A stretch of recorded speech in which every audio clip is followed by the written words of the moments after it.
our solar system. One of at least 500 known solar systems in our galaxy, the Milky Way. Science has told us much about our solar system, but what if they are keeping hidden secrets about our neighbouring planets and their moons from us? And why keep such secrets? What knowledge would it unlock? Unite Planet invited our regular guest and acclaimed researcher and writer Andrew Johnson to the Unite Planet living room, and here we discuss some of the research in his new book, Secrets in the Solar System, Gatekeepers on Earth.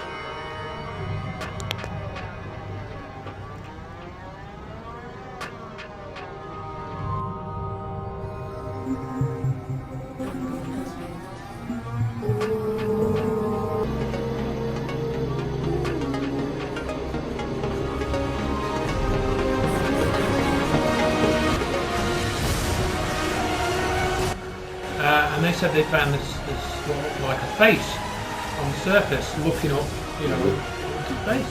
He would have known, or he should have known exactly where that probe was, where it was going. So he was running a cover-up on this base. That was quite cool. That's pretty amazing. It's one of those images you look at. If that isn't a flying saucer firing baby or something, I can't think of it.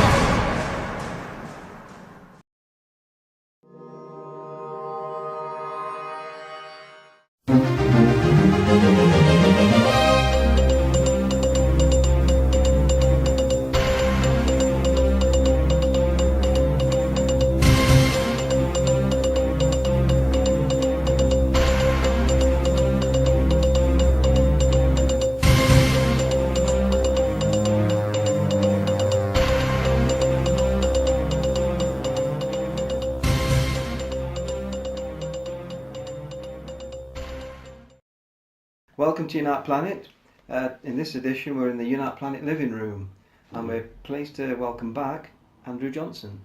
Hello, nice to be back. Yeah, it's a new surrounding. Yeah, it's wonderful. And, thanks for setting it all up, and you've obviously spent a lot of time, so yeah, it's great. Thank you very much. We'll be discussing the secrets in the solar system. You've got a new book out, Secrets in the Solar System, Gatekeepers on Earth, I think. That's right, yes, great, yes. So we'd like to discuss things you got in your book. Yes. We'll discuss and about, I think, Mars, I think, is a lot of the focus in it as well. Isn't it? That's correct, yeah. So we'll start with just asking what got you into looking at the Mars and the solar system and the anomalies in it to the point where you wrote a book. Thanks. Yeah, it was really, I've had a lifelong interest in astronomy really, and I think it was my brother who got a cheap telescope when I was about 8, 9, 10 years old, and used to use that literally in the backyard because we did have a backyard. We'd never go on. And somebody gave me a book on astronomy when I was for Christmas one year or something, or for my birthday. Always been interested in that.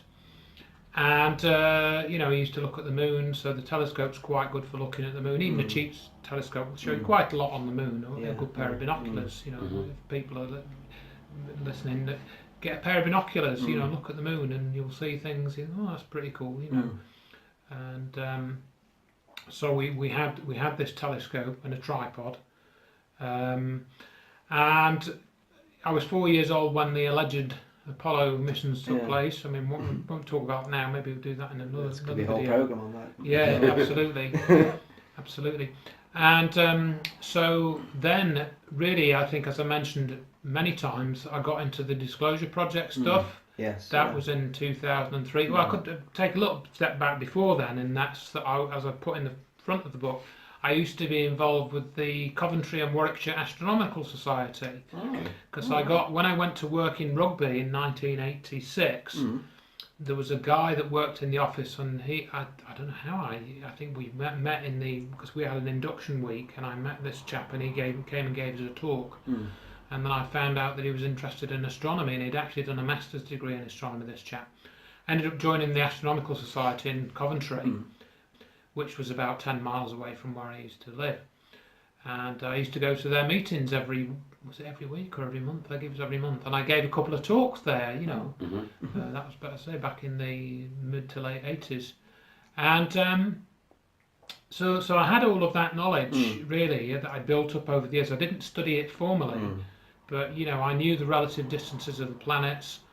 I knew the names of some of the moons of the planets, which other people didn't know. Yeah, yeah. So I knew a bit more than the average person about astronomy. 2003, found Disclosure Project, and then I came across this image on a website of this what looked like a dome to me, and that's the image that's on the cover of the book. You know, I'll send you these images. We were talking about this earlier, so you can bung them in the video if you want. So was that the first anomaly image you saw? That was one of the first, I think. And looking back now, because that was 2004, so that's nearly getting on 14 years ago, even from today. You know. Yeah. And I had heard of this alleged face on Mars. Yeah, that Which, gets shown up a lot. Yeah, and that got quite a lot of attention. I think that did come out.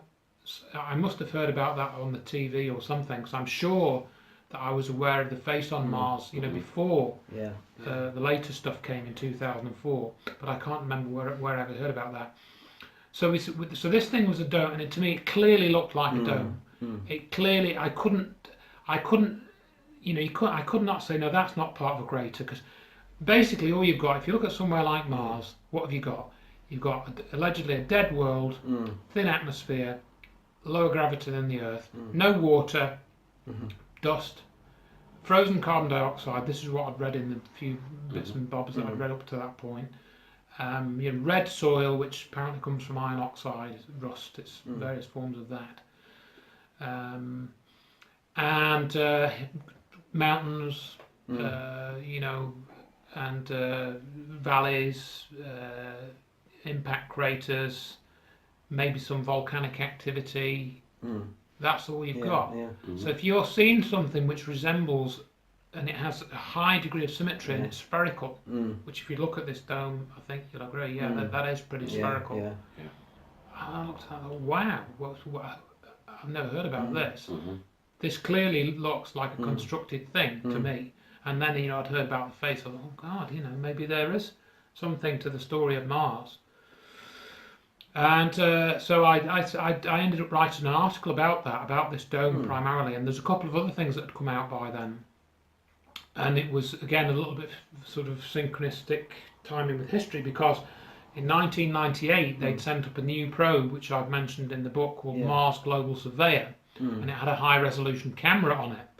And the previous one had been almost 20 years earlier, which was this mission called Viking. Oh yes, yeah. That was which I think, you know, I mean, I saw Viking on Blue Peter, you know, and the Viking mission had been a lander and an orbiter, so they'd actually spent $1 billion, and that was back in '76. $1 billion on the Viking mission. So you had two landers that had landed at different sites. And you had two orbiters which had gone around the planet and taken fairly good pictures, and also the two moons of Mars, one of which I'll come to in a few minutes probably. And so, you know, you had these landers. They'd apparently had these little digger arms. They dug into the soil, taken some soil out, brought it back into the lander unit, dropped it in some chemicals, run a gas chromatography or something. I forget what the exact name of the thing, but you can find it. The all scientific papers are online now that they wrote, and they detected microbes in the soil, and that came out in the news, I think, in 1977. And then about a year or so later, and I tried in researching this book, I tried to find the exact dates, but I couldn't find the exact dates. I found some of the scientific papers, but couldn't find the exact dates. And they said they detected microbes in the soil on Mars. With this labeled release experiment. They actually have 3 different experiments which you can find out about if you want. But and the guy that designed that experiment was Dr. Gilbert Levin. He's still alive even now. And then about in 1977, they said, no, it's actually, that experiment didn't work. We thought it was life, but it was just a chemical reaction that we mistook for this life causing that, but actually it wasn't. It was called oxidation. It was a type of chemical reaction. And they thought, oh, okay, then I'll forget about it. and that was that. And I've written this all up in quite some detail in the book, because that was what I assumed. I assumed they were telling the truth. I assumed that these landers had gone to Mars and they'd done all this stuff that they said they'd done. Same with the Apollo. So we've got the two things there. We've got this potential for life being in the soil in the form of microbes. and then we've got this potential dome thing.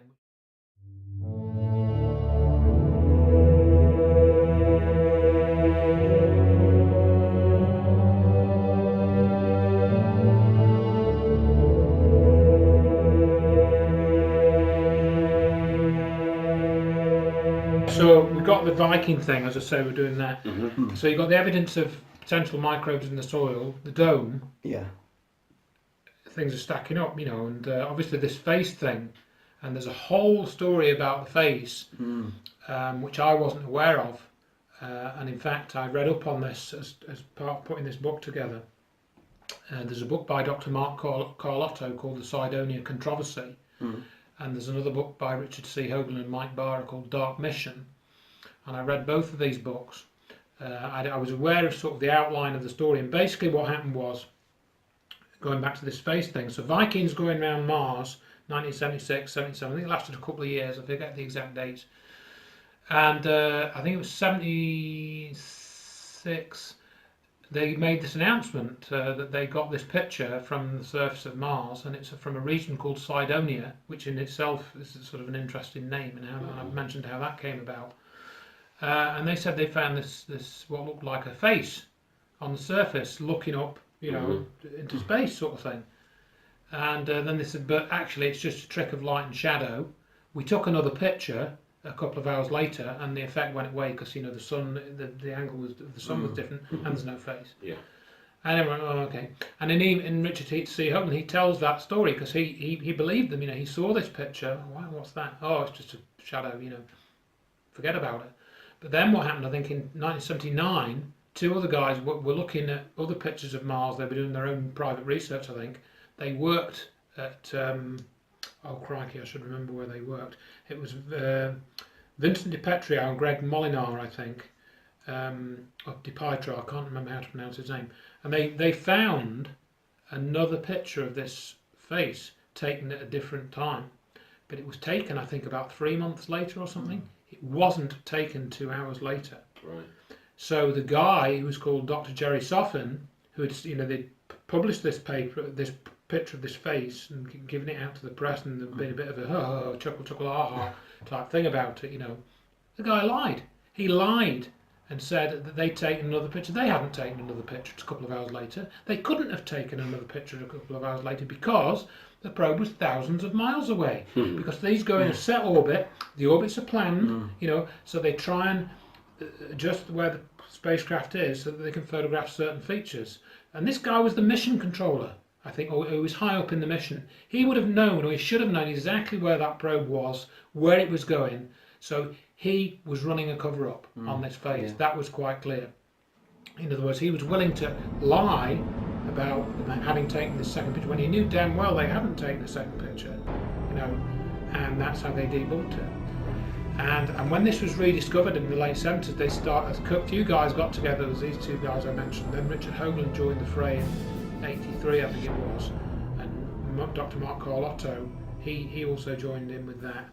And what he did was he took the two pictures and he did a computer model, because he was doing some digital image processing in the 80s. This Dr. Mark Carlotto was, and he was a sort of pioneer in him and the guy he worked with. They were doing some work for something in the military.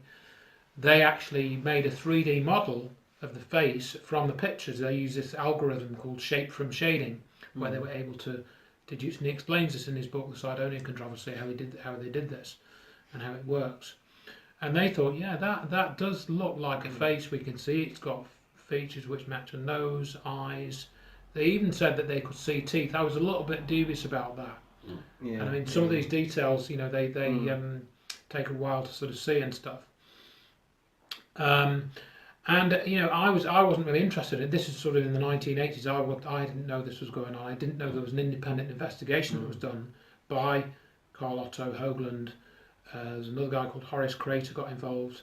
Mark Carlotto, Errol Turan, he got involved, and another name you might possibly know, Dr. Brian O'Leary. You might have heard of him. Rings a bell, yeah. He was a former NASA astronaut. Right. And he after they did Apollo, O'Leary was sort of earmarked for going to manned mission to Mars, because they did plan a manned mission to Mars in the early stages after Apollo. I don't think it really got off the drawing board. I don't think they made any actual hardware or anything at that time. But they were thinking, yeah, we've been to the moon, and now we'll go to Mars, ha ha ha. So we're going to fake Mars. Yeah. But, you know, that was the idea. And so O'Leary got involved in the late 80s, and he was a scientist. You know, he did a PhD, and he did his own analysis of some of the landforms which are near the face. And Hoagland's done this, and there's this whole area of Cydonia where you apparently got a pyramid. There appears to be what called the DNA pyramid. You might have seen that, and these other features which to me are less distinct, but nevertheless, you know, it looks like you've got to pay attention to these things.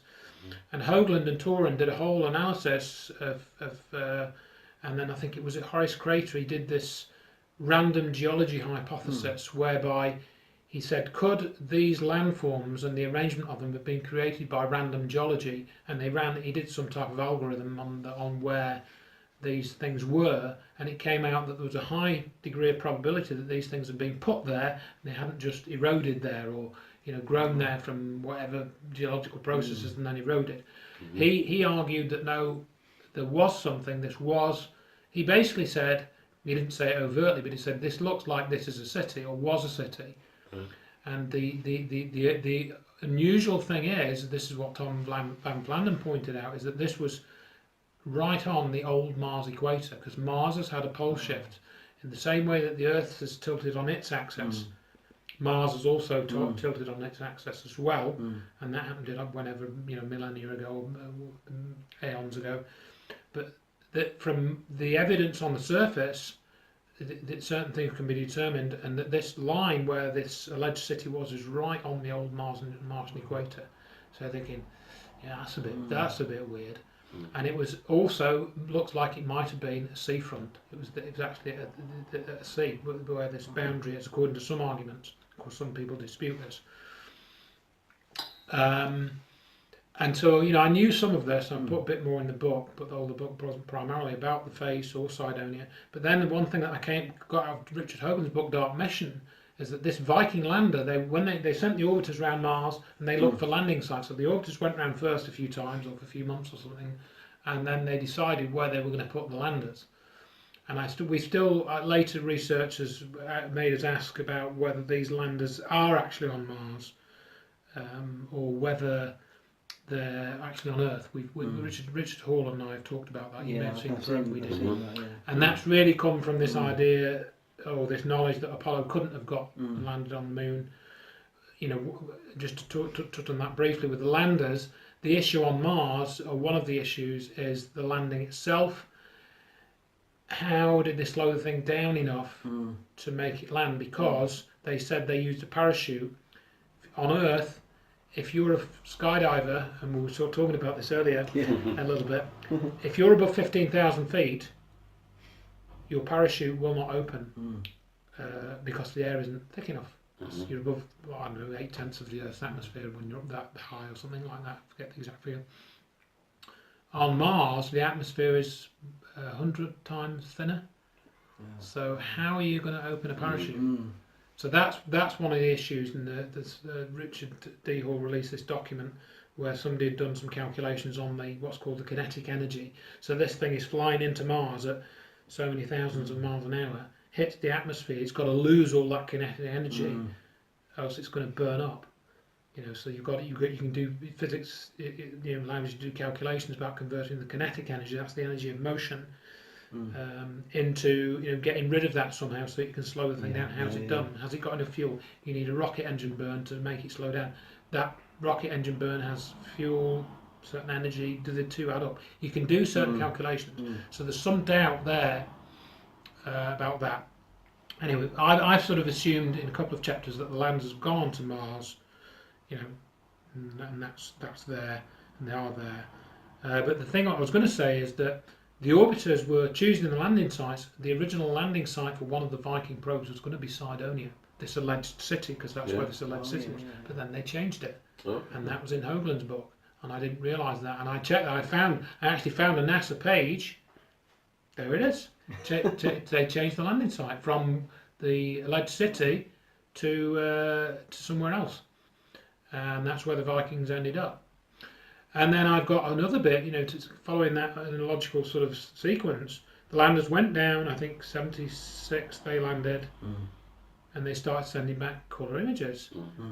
And the first colour image that came down showed a bluish sky.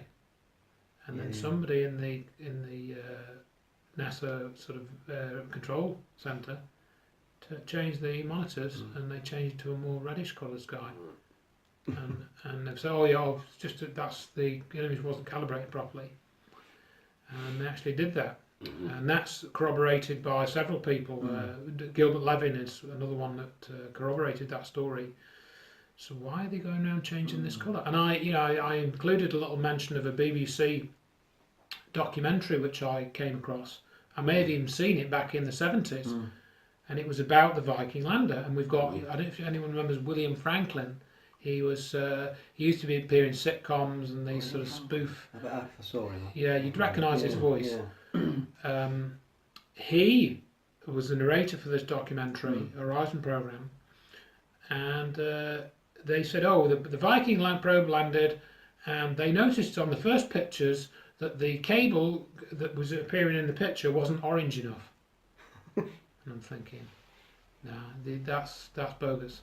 Because the reason why that comment was bogus is they actually had colour calibration charts, which were on the top of the probe and in the shot of the camera, so they could use those calibration charts to measure the colour of the atmosphere and thereby calibrate the images. They were going on about cables. It's rubbish. And I've actually put a picture in the book of the schematic of the Viking probe, and it says the label colour calibration chart, pointing to it. And I'm thinking, well, if I can find that out, why can't these BBC people? They're supposed to be expert people producing these documentaries. And then there's a whole other sort of segment in the book, a whole chapter on the colours. So there's that thing I just told you. There is another analysis by a chap called Holger Isenberg, who's a German software engineer. And he took, because the way that these colour images are made, as you may be aware, RGB, red, green, blue, what you do is you have a black and white camera and you have 3 colour filters, a red filter, a green filter and a blue filter. So you take 3 pictures, one with the red filter in front of the camera, one with the green, one with the blue. You can actually do this yourself as well with an ordinary camera if you want to. And then you combine them with software, and then you get a colour image. And Holger Isenberg did this because NASA have actually got the original red, green, blue images on their web servers if you know where to look. He downloaded them, recombined them, looked at what filters were used and what light frequencies they let through, recombined the image. What does he get? Blue sky. Looks like the Earth. Looks exactly like the Earth.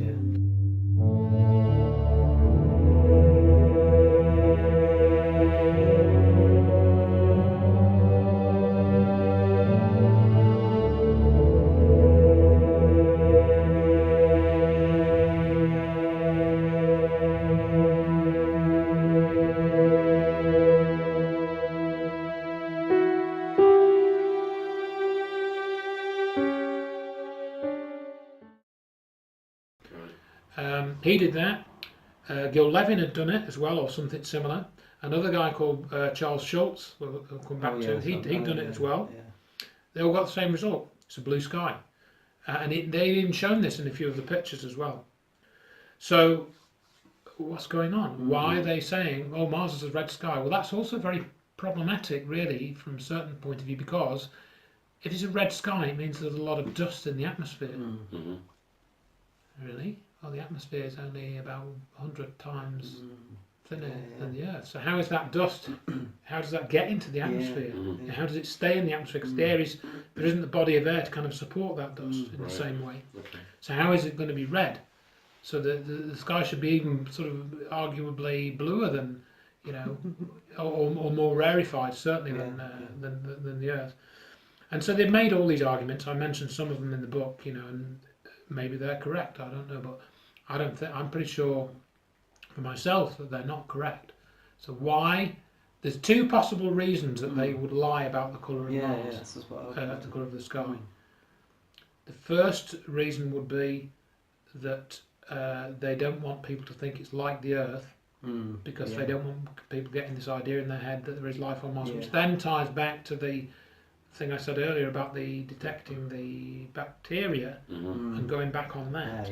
Yeah. So that sort of, there's a consistency there. The other is, as Richard D. Hall suggests, and I may well agree with him. I'm not 100% sure, but the rovers and the landers are not on Mars; they're somewhere on Earth, and so they've got to pretend that the sky is a different colour. Because they've actually put these on Earth somewhere. That's another explanation. But why they would change the colour? There must be an explanation for the colour of why they're misrepresenting the colour of the sky. There must be an explanation for that. And those are the only two that I can think of. There may be another one which I haven't thought of. But the whole thing that I establish in the book, and it's not just it's not my original work or anything. It's built on the research of a lot of other people. Is that what they've basically done is that they've announced the findings about water on Mars. Liquid. First, they've announced that water ice. Then they announced liquid water.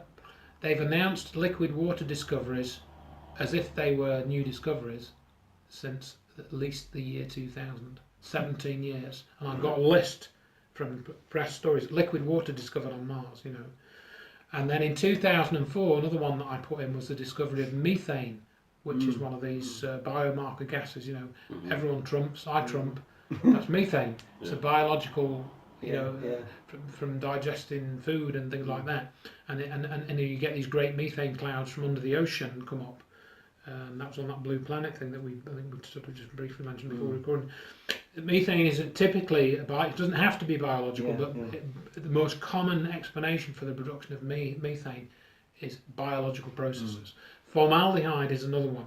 That's another biological, it's an organic compound. Isn't really produced except by living processes. Both of those gases were detected by Mars Express in 2004, and it was in the papers. It was announced in 2005.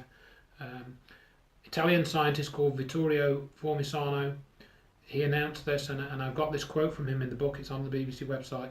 I'm not saying that because we've discovered methane that there is life on Mars now, but that's kind of what it looks like. But to be sure, we need to go there and dig the soil. I was thinking, Vittorio, do you remember? The Americans spent $1 billion and they dug the soil of Mars, according to them, in 1976. And that's what I mean. This BBC article makes no reference to Viking, and this again is a common theme. If you look at these articles, and I've got about 6 or 7 of them, pretty much up to the present day, they don't refer back to any of the early emissions and what they found. Do you think we're forgetful? I mean, well, I mean, most people are. You see, most people only have a memory of maybe 2, 3, 4 years, something like that, for stories like that. Unless it's something personal to you about your family or your job or your work, or you're a fan of a pop group or a football team. There's a vested interest in it. If you haven't got that, things that are on the periphery of your interest, your memory is not very good. But so then they had the rovers went up. We had these Mars rovers. One in 1997 called the Sojourner, which was the Pathfinder mission. And I found a little snippet of that is that they detected chlorophyll. Chlorophyll is what's in grass and trees and leaves. It's the substance which is important in photosynthesis, biological processes. That was allegedly detected not only in Pathfinder but also in Viking images. There's a little thing I came across. Gil Levin said he found evidence of possible changes in the Viking images indicating some type of algae growing, because the Viking was there for a couple of years, so that if algae is growing on a rock and the Viking is photographing the same rock, because the Viking landers didn't move, they just plonked down and that's it in one place. And so if you're photographing the same rock over 6 months, a year or whatever, you can see anything growing on it. And Levin said that and I didn't know that, he said that he'd seen that and he'd written a paper about it. So you got that. That's not been talked about. And then in 2009, they announced again they discovered methane in the atmosphere of Mars. I forget which probe it was. It was another instrument they'd used. And that was on, and NASA said on its website, Red Planet is not a dead planet. That's on NASA's website. Red Planet is not a dead planet. Okay. That's the heading of the article from 2009. And then we've got all the thing with the rovers as well. I've got a chapter on the rover images, because we had these two twin rovers, two of them both the same, Spirit and Opportunity. They went up in 2004. They've allegedly been working for over 10 years. I think it's one of them. I think they both. One of them, I think, is still operational. One of them was certainly operating for about 10 years on a laptop battery, apparently, or something similar to that. I'm looking at being a bit simplifying, but it's a lithium-ion battery that is recharging from solar panels in a red, dusty atmosphere. You know, with 2/3 of the sunlight that we get, because it's further away, something like that. I forget the exact figure. And it's running, you know, on these solar panels. Amazing. Yeah. Anyway, so according to them, there's no sarcasm at all. No, no, not at all. No. But you know, taking them at their word, you look at these images, and this guy called Charles Schultz, who I mentioned earlier on, he's looking at some of these images, and the different thing about these rovers is they've got a little microscope on them. So they've got like a little microscope on some type of arm. They go up to a rock, they extend the arm, and you can get, you know, a highly magnified image of a rock. And what has been seen in some of these images. Charles Schultz says he's found fossils. Yes, yeah. And he's shown, you know, he collected lots of pictures of these. He looked at thousands of pictures, and he produced this book called The Fossil Hunter's Guide to Mars, which you can download as an ebook. And you look at these things, yeah, that's a fossil. That's a fossil. Some like seashells even, weren't they? Correct, yeah, you've been looking at these, that's correct. There's like a crinoid, seashell, an urchin of some kind, and there's another one as well, I forget. I've got about 6 examples of these in the book, but there's many more in Schultz's book. So, again, these are either fossils on Mars or they're fossils on Earth. Either way, for NASA, that is a problem. Exactly. You know, and they're not talking about it. I mean, he was invited to present his pictures at a conference, I think in 2005, and then he was bounced. He was, you know, they invited him, put him on the billing, and then a few weeks later, no, we don't want you to come. So again, it's not being put into the mainstream. And you know, again, I put these images in the book. People can look at them. There are also larger fossils, which something like possibly a whalebone. Yeah, I've seen that. That's come up. Yeah, you know, and I mean, again, you'll find various websites with these images too. So what's going on? You know, they're spending all this money, and again, I'm seeing a pattern emerging. So you're getting the more interesting data. And they're just saying, no, actually not. That's not interesting, really. We thought it was, but it's not. You know, so we just ignore that. And that's the pattern. And then after the Spirit and Opportunity rovers, and they also discovered evidence of liquid water on the surface. The one that came in 2000 was Mars Global Surveyor. They'd taken a picture of a crater, and it showed all these like streaks in it. That was in year 2000, and. Looks like running water, or the aftermath of running water. You can't actually see the running river of water sort of thing, but it looks like the aftermath. And they did it again, 2006. They showed another image that had been taken in 1999 of a crater. Same image taken 6 years later. I think it was in 2005, or maybe it was 2 years later. But anyway, and you could see a little streak had come out of the crater. The only thing it could be was liquid water, and they said that in the article. And that was in 2006. 2008 or 9. Or maybe it's 2004. Charles Schultz found liquid water evidence in the rover images. You know, you could see it photographed a thing on the ground close up, and then it looked like mud, and there being water flow, and the pattern had changed slightly, and some of the surface had got smoothed out from where it was. This is liquid water. This is liquid water, and the guy that his local radio station, local TV station, they interviewed him. And then they went to interview the administrator of NASA about this, and they told him about the fossils that this guy discovered. And they said, "What are you going to do with these findings? Or, you know, have you looked at them? Have you got any opinion?" And Charlie Boulden, who was one of the astronauts before being an administrator, said, "Oh, I don't know yet. Well, I'd like to say yes, it shows life, but I don't know. I don't know. Oh, we're just going to send this other rover, Curiosity," and that was, I think, 2011. This interview was done. And then the following year, the Curiosity rover went up. That was another $1 billion. It was spent on that. It's as big as a car. It was as big as a car. That landed. That was more sophisticated. and that drove around. And again, I've got another report from Wired magazine. Curiosity detects methane spike. The first burps of life on Mars, it says. Which I quite like the headline. That appeals to my puts schoolboy sense of humour. But more seriously, I think that was 2014. Was it 2013? I can't remember. But all the dates are in the book. And by the way, this book is you can get it's free PDF download. So I'm not, my objective. If I can make a little bit of money, to live on from it, great. But it's not my prime objective here. But it is a free PDF download, so you can get all that information for free. A lot of it's been on my website for years. I've just kind of organised it better in this book, basically, and added some bits and bobs, or quite a few bits and bobs. And so the Curiosity rover, 2012. Went up, 2014, burps of life, and then another story came out, as either the year before it or the year after it, I can't remember. NASA detects no life on Mars. That's the headline.